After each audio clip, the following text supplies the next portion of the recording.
Hi, I'm Dr. Patricia Grabarek. And I'm Dr. Katina Sawyer, and welcome to Thriving at Work, a Worker Being podcast. You can learn more about us on our website, workerbeing.com, on social media, and we'd love if you follow along with us on LinkedIn. We each have our own LinkedIn pages, and we post a lot about different research topics, and we'd love to interact with you there.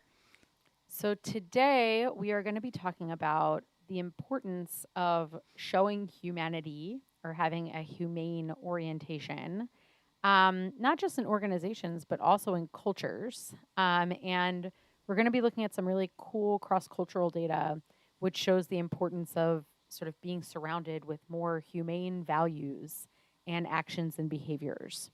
So that's our focus for today.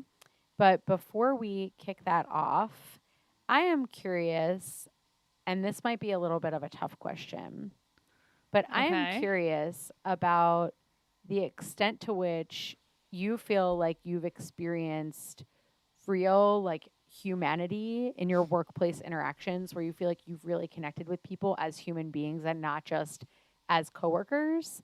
Maybe across jobs, or even if you just have an example that you can share, a time in which it really mattered that people were treating you as a human and not just as a coworker. That's a good question. So are you asking about like treating me that way, or interacting in a way that's more? Yeah, I guess I was originally thinking something specific to you, but if there's an example that you can think of that's broader, I don't see why we can't talk about it. It's our show. We can do whatever we want. Yeah, fair. True.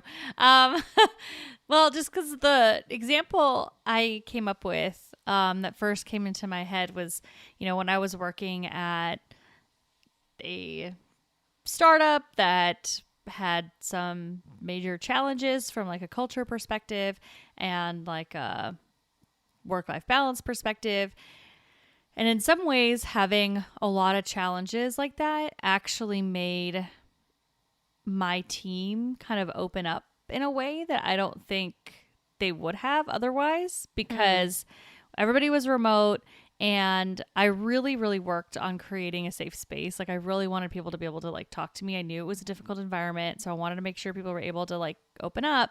And I do think that I don't know, whatever I did help in terms of people really opening up and talking to me about what was going on.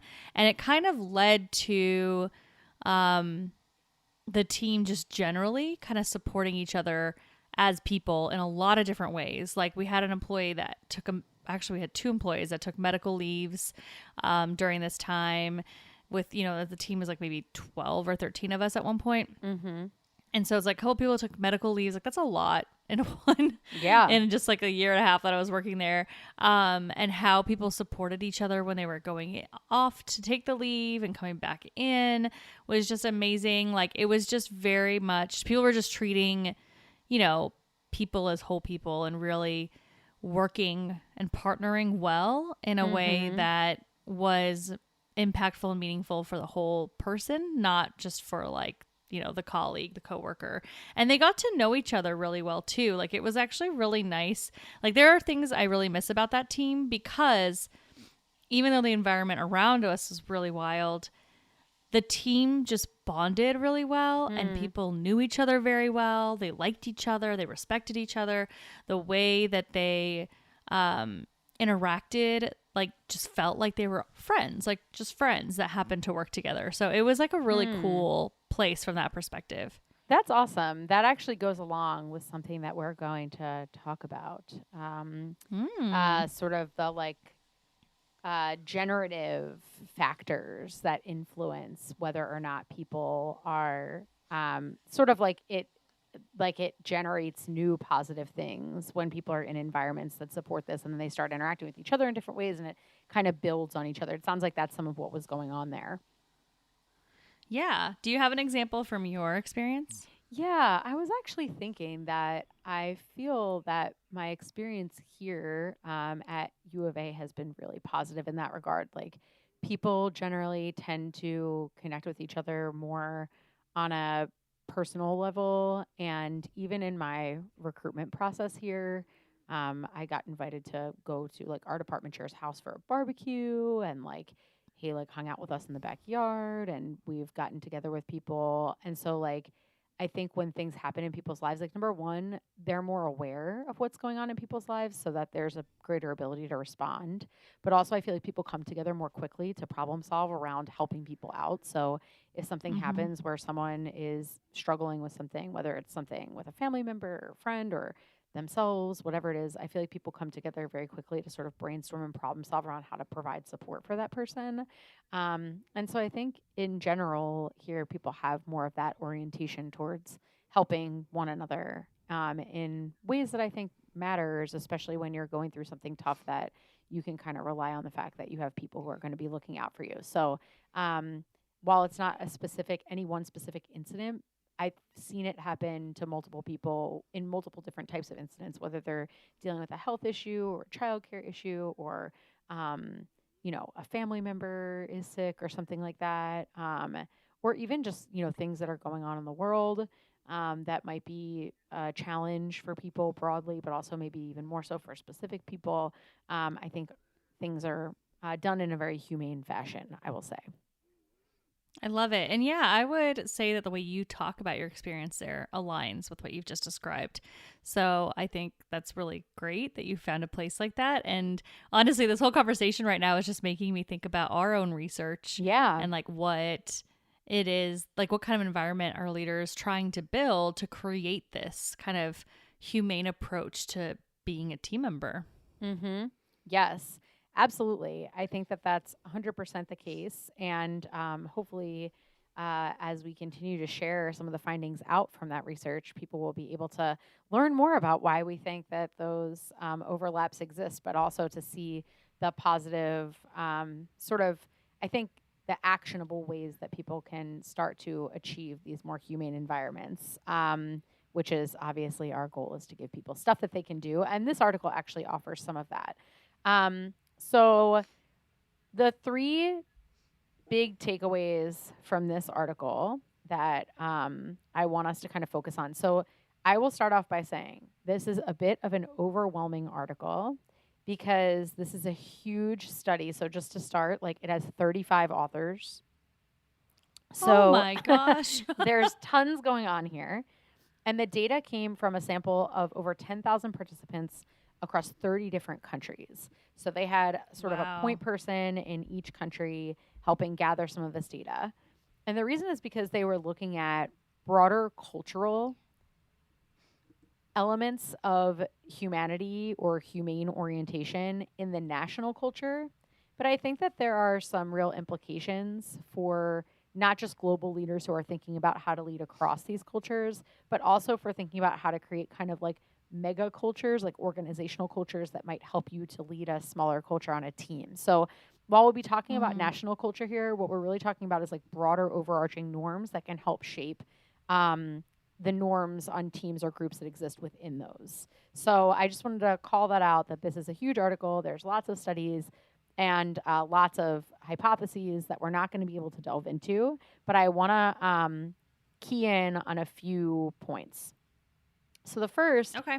is that a humane orientation or the experience of greater humanity in a society or at work is something that you can grow and change. So I'm going to talk a little bit about what are some things that people might do to create a more humane orientation.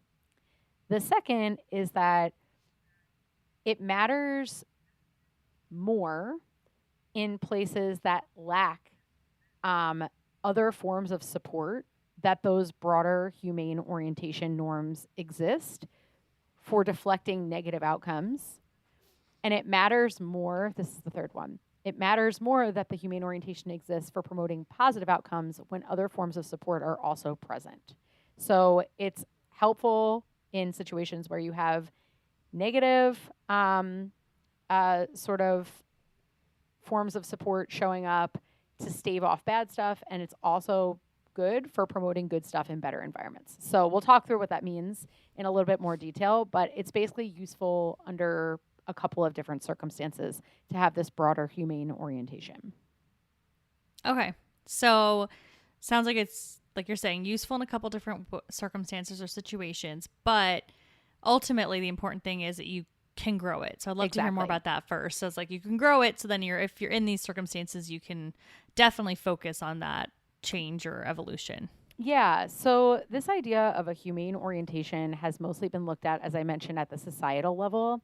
And there's this big project, which Patricia, I know that you know about, but the people listening might not know, called the Globe Project, which was a project by Bob House that and many co-authors over the years that basically have assessed dimensions by which cultures, and that by that I mean national cultures, differ from one another in meaningful ways. So they've sort of boiled down key elements by which national cultures vary. And one of those elements is called humane orientation. Now, I want to be very clear that I'm not saying that people in certain cultural contexts have less humanity than other people, but it's more about the extent to which their national norms support people acting in compassionate, caregiving, and kind ways to each other, and the extent to which they're interested in promoting others' well being and providing other people's material support as opposed to paying more attention to themselves. So, in Mm-hmm. high humane orientation contexts, people do things like show caring to one another, like if they're in a tough situation. They're more likely to notice when someone needs help and go out of their way to help them.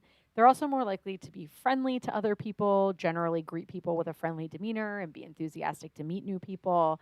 They are more likely to take people under their wing and help support people's well being. And they're also more likely to go further in providing material support for people. So, that idea of like they would give them the jacket off their back or whatever is a good way to think about a humane orientation, just like from an action standpoint.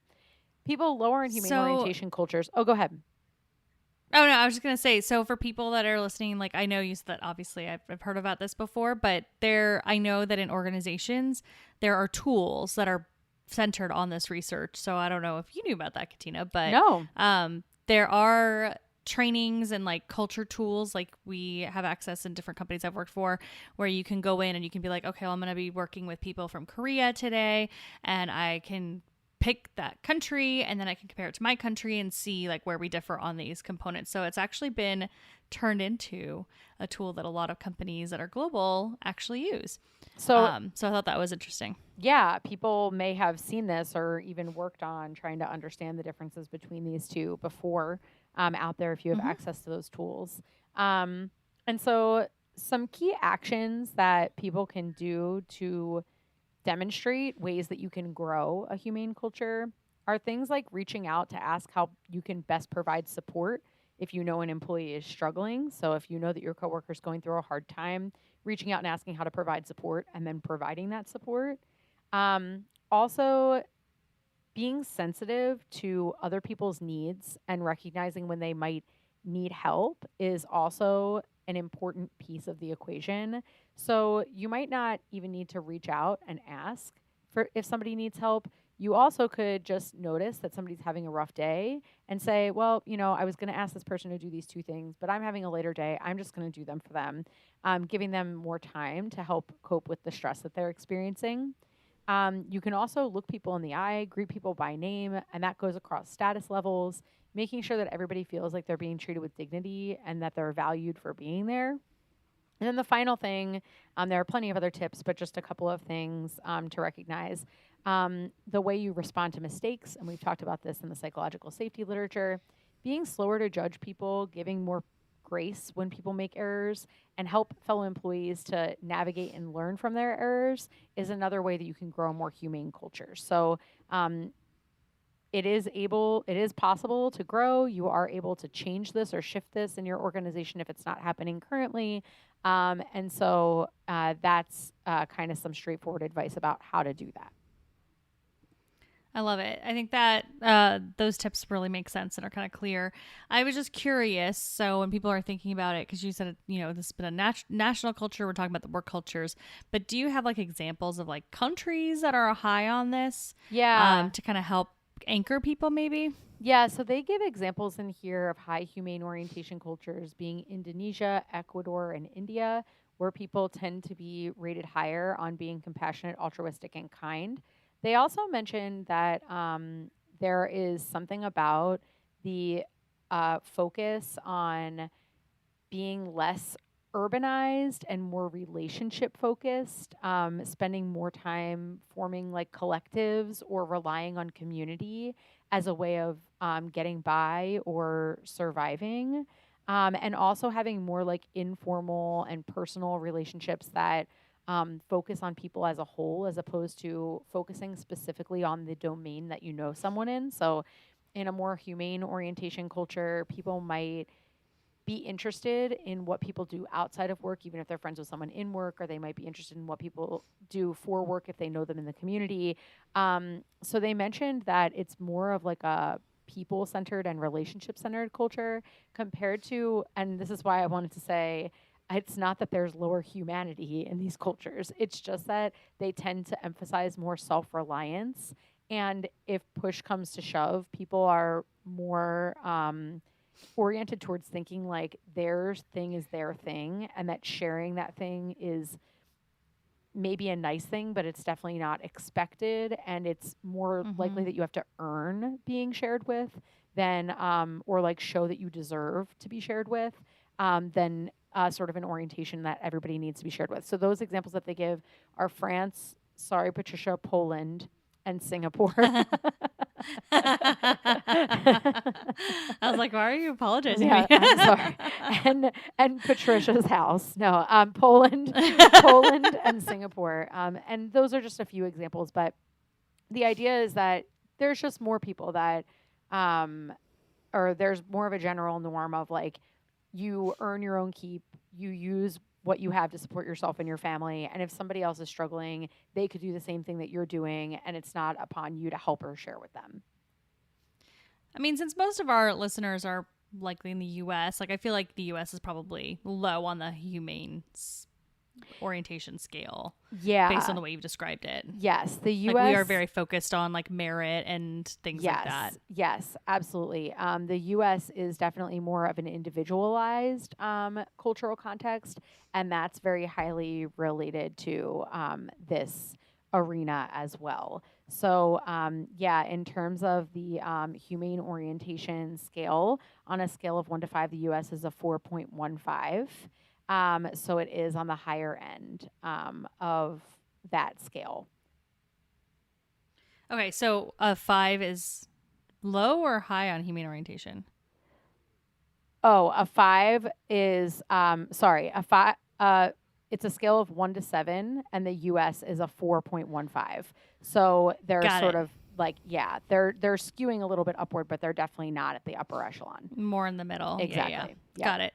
Okay, that makes sense. So, sounds like but when we're thinking about the work context, so I think that kind of helps like give visuals. I think people have, maybe people don't have as strong of a visual as to like what's going on in Poland per se, but I Yes. think most Americans have an idea of France, have an idea of India, and that can kind of give a good marker, if you will. Yeah. Yeah, absolutely. So yeah, I think that the good news is that by enacting those behaviors, especially if you have people enact them that are in high positions of power, so there are cultural norms that are set by people who are in power and policies and practices that exist at the national level that help to shape how people think about these sorts of things, the beliefs and values and norms, and then how those have been embedded in history and passed down. All those things can also happen within an organizational context, right? You can have leaders who really have strong beliefs and values and norms, and then that becomes part of the organization's history and story and can get passed down. So, in the same way that we can grow cultural context, and that some cultures, can shift over time too. If we look at gender egalitarianism, for example, an area where cultural contexts have shifted more recently, there's also an opportunity to shift a humane orientation as well. That's not really the focus of the article in terms of countries shifting their orientation, but it is clear that these are behaviors, beliefs, and norms that get built by people, and they can also be moved by people. And so then if they can be moved by people, then within a company you can make some shifts and Exactly. bring you to a place where you are kind of reaching out and supporting each other in a different way. Exactly. So that leads me to kind of talk about, well, why would we care about making things more humane? And one of the most interesting things that I thought was that they looked at a national level, the extent to which people experienced family supportive supervisor behaviors and coworker support.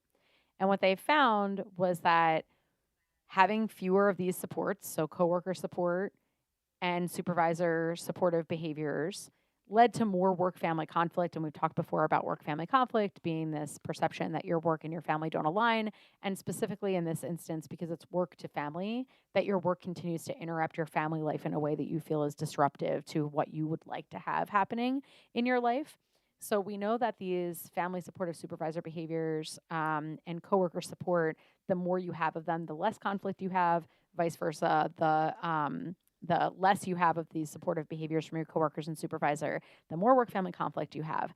And what they found was that in terms of staving off work family conflict, it was actually more important for you to be in a humane orientation culture if you had less of those supports. So if I'm lacking supervisor support, lacking coworker support, and bad things are happening as a result, my work family conflict's going up, the humane orientation can sort of mitigate that. So if I'm in a cultural context or a broader context where maybe I'm getting some support, not from my direct coworkers or my direct supervisor, but other portions of my environment that I can pull that support from, it might alleviate some of my work family conflict in a way that ends up being beneficial for me. Okay, so if I was to put this like into an example, if I'm in India as one of the countries that has a high humane orientation, if I'm in India, then my manager not supporting me isn't going to impact me in the same way as if I was in Poland where I don't have that external piece. Exactly. Is that So right? yeah. So if I have low, that's exactly right. So if I have low supervisor support and low coworker support in India, I'm going to have a little bit better work family conflict than someone who's in that same situation, or a little bit lower work family conflict than someone who's in that same situation in Poland. Yes. And so the idea is that you're able to pull or draw on resources that compensate for your lack, which helps to alleviate some of these negative outcomes that you're associating with the lack of support that you're getting from those more like proximal sources. Interesting. That's actually a really interesting challenge because I would assume in a culture where, humane orientation isn't necessarily top of mind, let's say, Mm-hmm. that those behaviors might not come as naturally to the supervisors or the coworkers. Mm-hmm. Yes.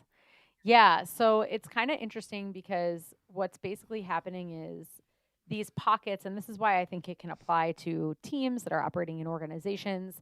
These pockets of individuals are acting in ways that might be counter to the culture. And the idea is that it's likely that there's more resources. So you can think about it if you're in an organization and your supervisor is not providing support, your coworkers are not providing support, but you have really great friends in another department who show you a lot of humanity. And, there are senior leaders in the organization that when they get up and talk, you really feel like you're seen and valued, or they make people feel seen and valued. Those additional resources that are coming from your environment that are just like another place for you to pull help to offset those other value or those other less valuable supports. But if you're in an environment where the humane orientation is low, you may not be able to compensate in any way for that lack of support, and it just has more of a negative hit to your work and life domains communicating with one another.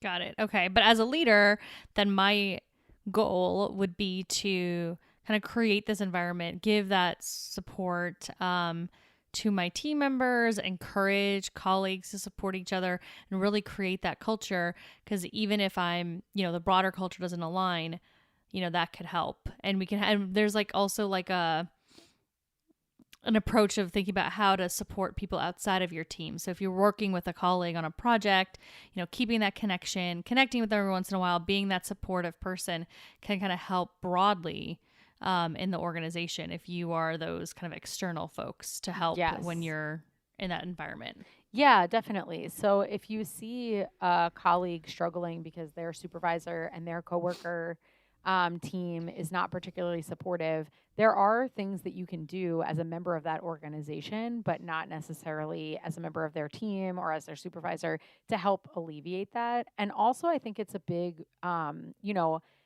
lot of times people focus in or hone in on problem people in organizations, which I think we should do, right? So managers that are not leading their team in a supportive way, or coworkers that are kind of bad seeds, or whatever the case may be. But knowing that your corporate culture can really help offset that. Like, you might think like, oh, well, there's nothing we can do if that person's like day to day is really bad. But actually, this shows that senior leaders and the type of tone that's set from the top, even if it's not characteristic of their everyday interactions with people, does actually matter for making people experience less conflict. So if you're a really senior person, or you're thinking about the organizational culture and what the value of it is, you can offset some of these more negative close relationships that people have by putting them in a broader cultural context. Yeah, so like something HR can focus on, right, is creating that bigger Mm-hmm. cultural context.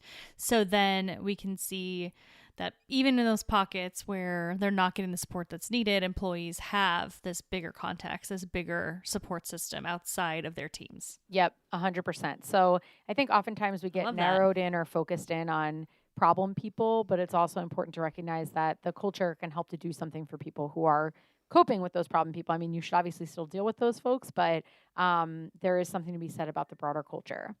Um, You don't always find those folks right away. So that's another yeah, thing, right? So I think it's a really good thing to have this culture really set up to support around it. So then, we're mitigating the risk. And eventually, once those problem people are found, you can address that, right?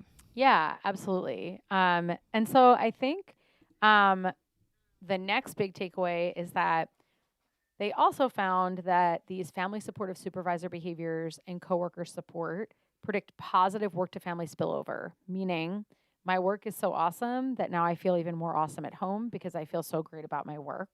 So the more family supportive Hmm. supervisor behaviors you have, the more coworker support behaviors you have, the more likely that positive feeling spills over into your work and family domain. So the opposite of conflict, kind of like my work's going so great, I feel even better about my personal life.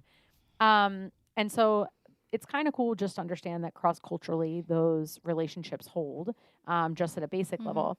But what they found here was that specifically between coworker support and work to family positive spillover, that relationship was stronger in higher humane orientation cultures than in lower humane orientation cultures.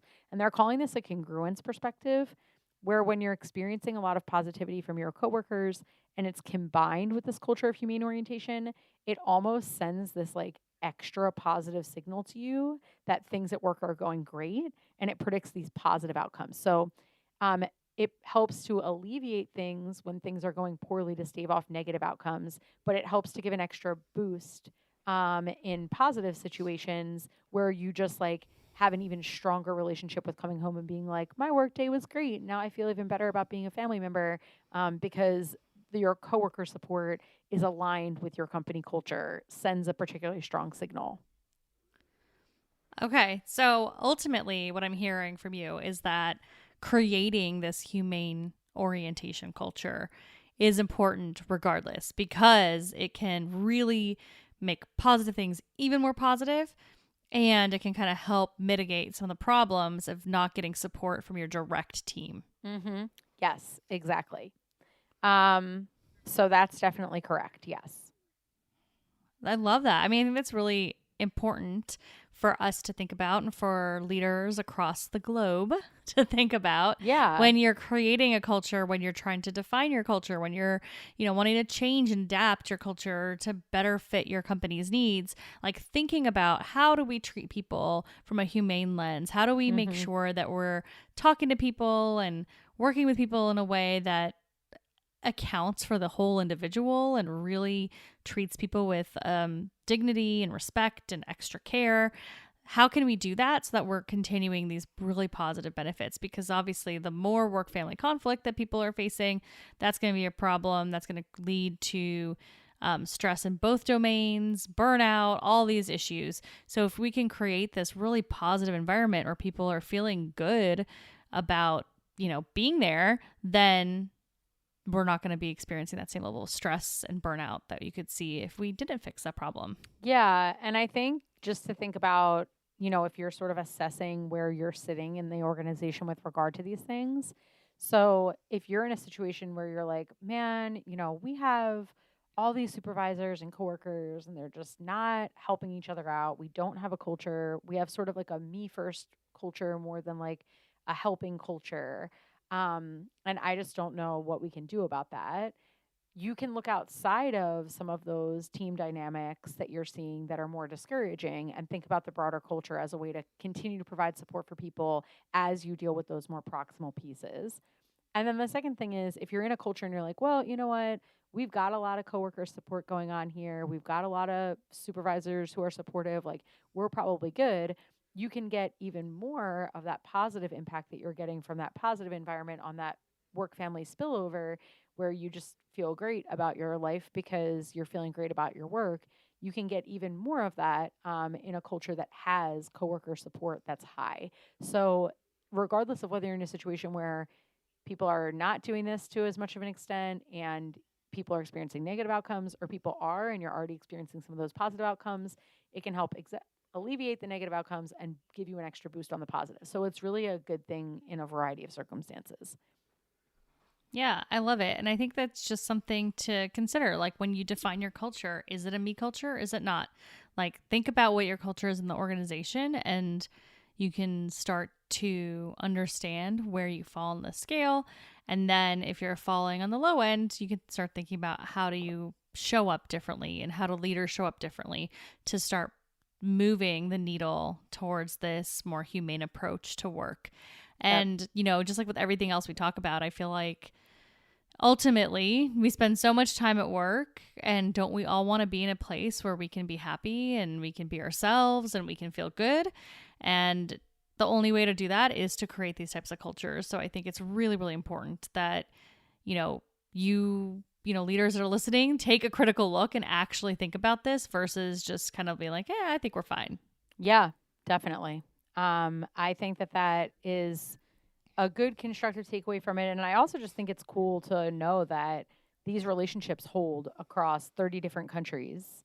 So when we talk about the importance of support on, how people feel about their work and family, and we know from the broader literature how much work and family conflict and positive work family conflicts or work family spillover matters, that this is something that holds cross-culturally, and that there are things about the broader context that matter and that hold across all these different, it's a huge data set. So it's really exciting data, I think, to be able to explore a lot of interesting stuff.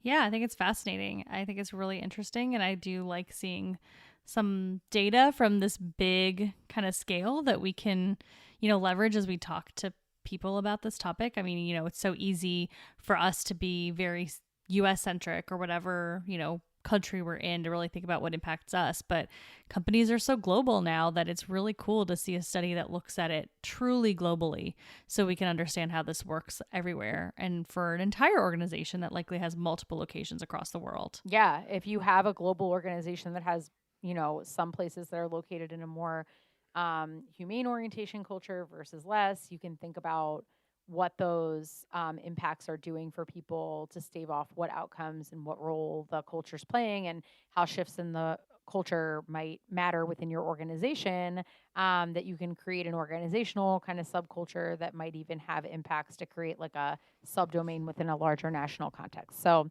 yeah, I think that's it for my takeaways, but I hope that you like this article. Yeah, I thought it was really great, super interesting, and I'll have to dive into the millions of other pieces that we Yes. didn't get a chance to talk about today. But I think it was a really interesting conversation, and hopefully we'll be able to see this kind of work happen more often. And for all of our listeners, thank you so much for joining us today. If you have any questions, let us know. Reach out at contact@workerbeing.com.